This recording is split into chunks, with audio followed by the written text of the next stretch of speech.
E a Padova siamo andati a visitare il centro trapianti di rene e pancreas dell'azienda ospedaliera. È il primo in Italia per numero di trapianti di rene da donatore vivente. Matteo Mokorovicic ha raccolto una storia. Mi sembra di essere rinato già il giorno dopo dell'operazione. Io volevo già alzarmi dal letto, volevo già camminare. Roberto Temponi ha 49 anni e quando ne aveva 33 ha scoperto di avere un rene solo, che si è ammalato e gli è stato asportato l'anno scorso. 3 giorni alla settimana si sottoponeva a dialisi, poi la sua compagna Maria si è offerta e gli ha donato uno dei suoi reni. Per me è stato abbastanza facile, non ho riserve, lo rifarei. Tecnicamente si chiama trapianto da donatore vivente, un'operazione per cui è punto di riferimento il centro trapianti di rene e pancreas dell'azienda ospedaliera di Padova. Qui si sono rivolti Roberto e Maria e qui si fa la maggior parte degli interventi di questo tipo in Italia.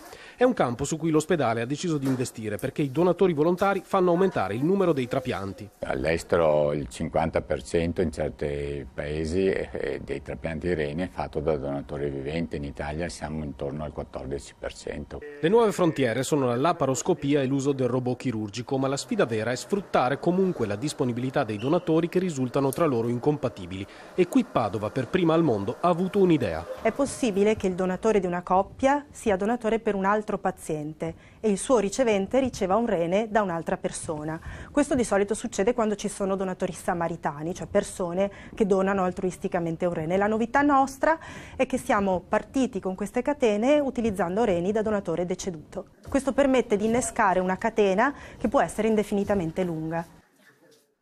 La cultura adesso fino al 14.